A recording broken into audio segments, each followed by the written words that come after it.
दोस्तों, आज हम एक नई कहानी को सुनने जा रहे हैं। एक ऐसी कहानी जो परिश्रम का फल है।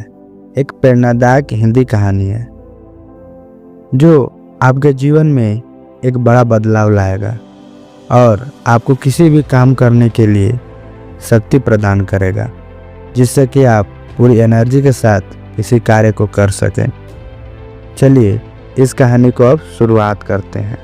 राजस्थान के एक छोटे से गांव रामपुरा में एक साधारण लड़का रहता था। नाम था मनोज। उसका परिवार बहुत गरीब था। पिता दिन भर ईंटे भट्टे पर मेहनत करते, माँ खेतों में मजदूरी करती। मनोज भी अक्सर काम में हाथ बटाता, लेकिन उसका मन हमेशा किताबों में रहता था। स्कूल में पढ़ाई उसका सपना नहीं, जुनून थी। गांव के सरकारी स्कूलों में सुविधाएं नाम मात्र की थी। न ढंग से किताबें, न शिक्षक समय पाते। फिर भी मनोज रोज सबसे पहले स्कूल पहुंचता और सबसे बाद में जाता। उसे लगता जैसे किताबें उससे बातें करती है, उसे रास्ता दिखाती है। एक दिन स्कूल में जिला स्तर की परीक्षा हुई।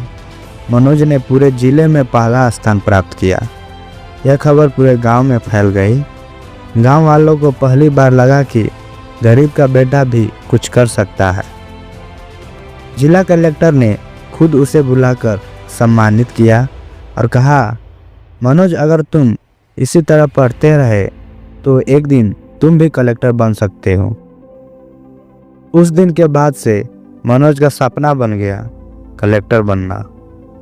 10वीं कक्षा के बाद मनोज को आगे की पढ़ाई के लिए शहर जाना पड़ा, लेकिन पैसे नहीं थे। उसके शिक्षक ने मदद की और एक हॉस्टल में रहने का इंतजाम किया।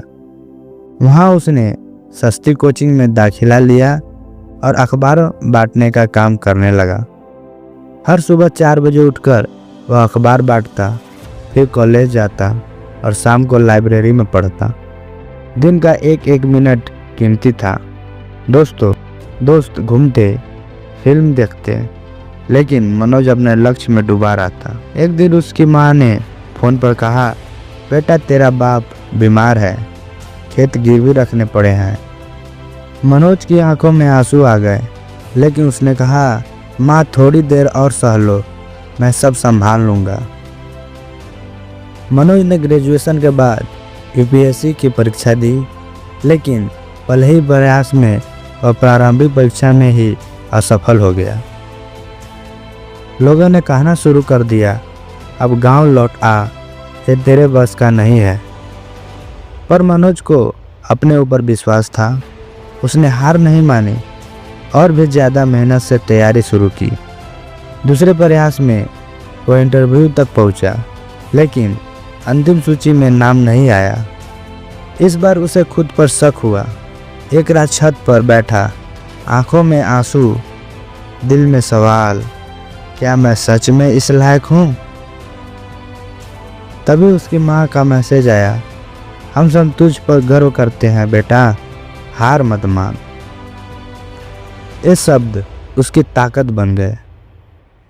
तीसरा और अंतिम प्रयास के लिए उसने दिन रात एक कर दिया।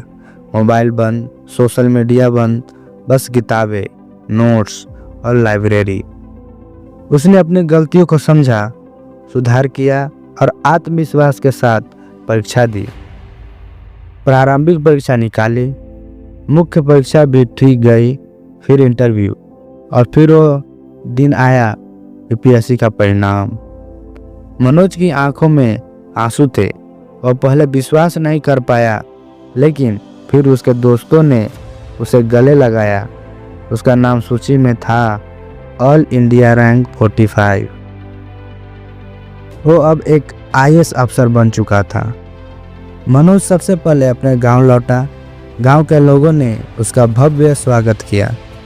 जो लोग कभी उसे ताने देते थे, अब उसके साथ तस्वीरें खिंचवा रहे थे।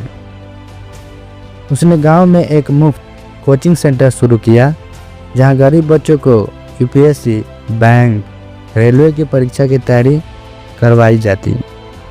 उसने स्कूल में डिजिटल क्लासरूम, शुरू करवाएं, जहां हर बच्चा कहता हम भी मनोज भैया जैसा बनेंगे। एक इंटरव्यू में जब पत्रकार ने पूछा, आपने सब कुछ कैसे किया, इतनी गर्मी में भी कैसे डटे रहे, मनोज ने मुस्कुराते हुए जवाब दिया, मेहनत कभी बेकार नहीं जाती। जब आप पूरे दिल से किसी चीज़ के लिए मेहनत करते हैं तो पूरी कायनात उसे आपके पास लाने में लग जाती है। इस कहानी से हमें यह शिक्षा मिलती है कि परिश्रम ही सफलता की कुंजी है।